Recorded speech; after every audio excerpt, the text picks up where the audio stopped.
So we coming to you live, Diddy late nights.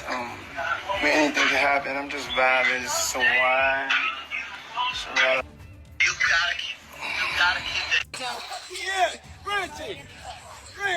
How about it, baby? Yeah, man, it's on. Eric Morello. Hi, come here.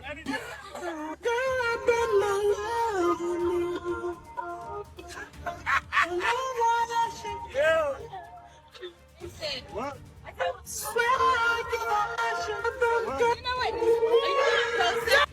But as you know, as I'm glued to the TV, and you know, I'm trying to figure out like just what's even going on, like how is this happening? And sometimes it's like, you know, I gotta turn the TV off because it's like it's so overwhelming. Jail warden just confirmed it. Diddy allegedly got infected with HIV behind those walls, and the streets ain't ready for just how serious his health condition might be. Word is, that same reckless energy from the outside followed him directly into the dorms, and now his body is reportedly breaking down badly. If this is actually true, the man who once controlled every room is battling something far heavier than simply doing time. Before we go any further, let's rewind for a moment. Diddy has always been known for moving recklessly. Y'all remember the talk surrounding his mom being involved in freaky sessions and the lifestyle that surrounded him from an early age. Janice Combs raised him in Harlem after his father was killed when he was just 3. The streets have been saying she taught him how to move smoothly, control rooms, and keep certain things hidden. Old clips of the two together at different events started getting replayed frame by frame after the scandals exploded. The energy, some folks claimed, always seemed strange. Dapper Dan even hinted at this years ago when he talked about knowing Diddy's family back in the day. He basically suggested that the lifestyle surrounding Diddy didn't simply appear out of nowhere. Then there's that old clip where Diddy joked about his mother being single and needing a man, while speaking in a way many viewers felt was simply off.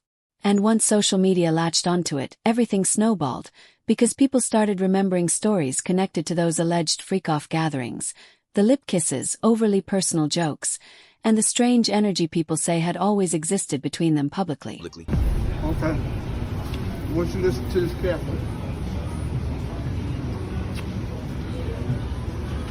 I grew up with Puff Daddy's parents. Yeah. So, we all come from home, born here, raised here.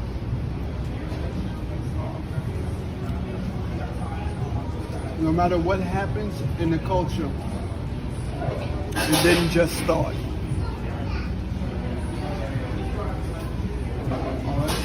No matter what happens in the culture, it didn't start, just start. Mom's is gorgeous. Well, let me introduce you to my mom, called Mom Dukes. Hi. She's getting a drip with me. She's hydrating. What's up, Mom? Everything's good, baby. I'm here with you. Yeah. I love you. Love you too. Fast forward. Diddy got locked up over those arranged companionship transportation charges. And word on the street is, he was carrying that same reckless energy inside the walls. Now the jail warden is reportedly confirming the health condition that followed him in. After the federal charges, Diddy was first held at the Metropolitan Detention Center in Brooklyn. That place runs on pure chaos. Thick walls, lights that barely ever shut off, overcrowding that keeps the tension high around the clock. High-profile names have passed through there, but none of them walked in carrying the kind of history he did. Insiders described a unit packed tightly with around 20 other men living in an open dorm setup. No private cells, thin mattresses on twin beds with no pillows, communal bathrooms covered only by thin curtains, head counts throughout the day, early wake-ups, every move monitored, and every call being watched. Well, I'm outside the federal court building here in New York City, where P. Diddy has just been sentenced to 50 months in prison. So that's 4 years and 2 months in prison. He'll also have to serve 5 years of supervised release and pay a fine of $500,000, and that's related to his Related offences that he was found guilty of at trial a couple of months ago. Offences relating to his freak-offs, or hotel nights as he called them, with his former girlfriends and male escorts. We heard from the music mogul for the first time today. He addressed the court pleading with the judge for mercy, to give him a second chance, apologising to his victims and describing his actions as disgusting, shameful and sick. But I got the chance to come home from MDC, so the things that I experienced are fresh. You know, I didn't forget them.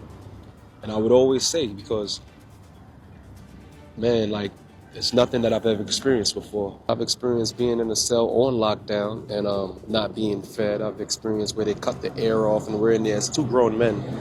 You know, our cells are basically a bathroom.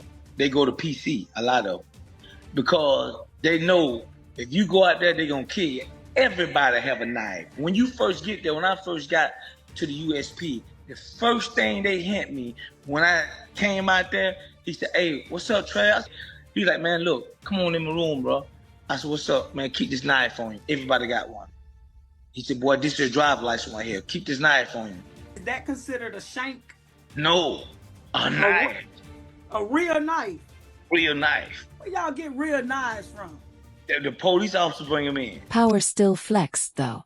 Streets say he was paying other inmates for privileges just to stretch those 15-minute phone limits. Running three-way calls. Staying connected beyond the approved circle. But none of that stopped the environment from remaining hostile. The transfer to Fort Dix was supposed to cool things down, lower security, more movement, and a chance to keep a lower profile. The reality hit differently. The same dorm setup, constant surveillance, and forced interactions with men who already knew the name and the stories attached to it. Small perks were available. Air hockey, a gym, board games, TVs, a microwave, tablets from the commissary. None of it erased the pressure of living somewhere privacy is basically a joke. And one wrong look can quickly turn physical. The alleged jail warden confirmation of an HIV diagnosis didn't come out of nowhere. Folks, remember those earlier court appearances before he received the full sentence, which told part of the story. Now he's behind bars. He looked thinner, grayer. Some blamed the drained appearance on losing the private chef lifestyle. Then the food trays started becoming part of the whispers.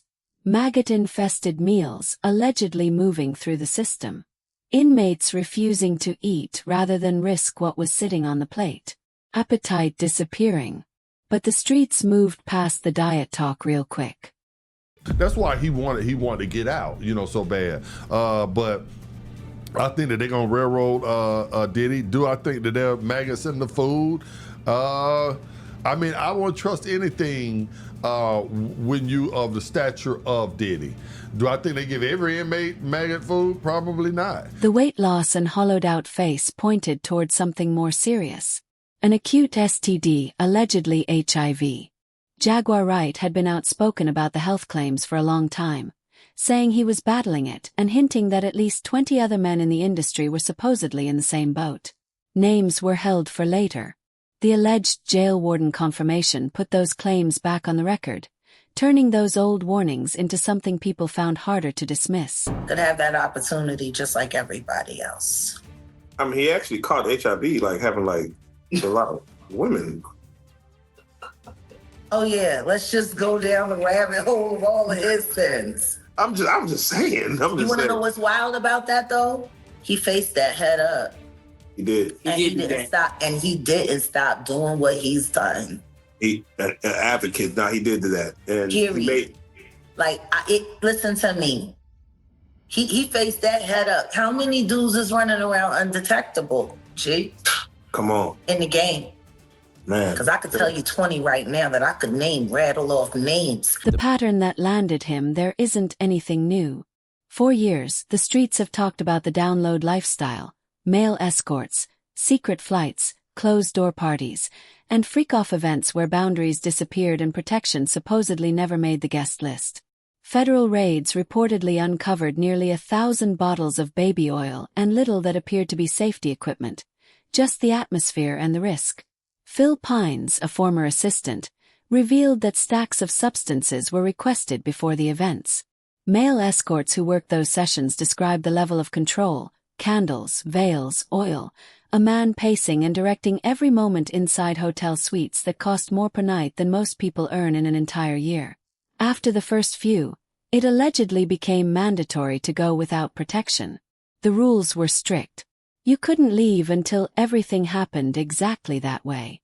That same energy reportedly followed him into the federal system. A former assistant to Sean Diddy Combs speaking out in a new interview with new allegations about wild parties and drug use. A laundry list of items that included lights, alcohol, marijuana, ketamine. Those requests started to become more frequent. And they seized cases and cases of the kinds of personal lubricant and baby oil that Combs' staff allegedly used to stock hotel rooms for the freak-offs. More than 1,000 bottles altogether. She might take an hour, hour and a half break. She'll come back, she wants some more. Then she might go take a 2 or 3 hour break. She'll come back, she wants some more. That's pretty much how it went so long. And where were y'all climax at? Would y'all do that on Cassie, or would y'all get a towel and, I don't know, how does that work? Well, we all wore condoms this encounter because it was 3 of us there, and I'm pretty sure she didn't want to blow up the fact that she was just sleeping with everybody raw. So this encounter, we did wear condoms, and the objective was if you ejaculated, to take the condom off and kind of try to put it on her. I was honestly grossed out by this encounter. I don't think I actually ejaculated the entire time. Now inside the dorms, the group we talked about started circulating heavily. Jail group, dudes fighting over who makes the bed, who gets close, and who earns approval.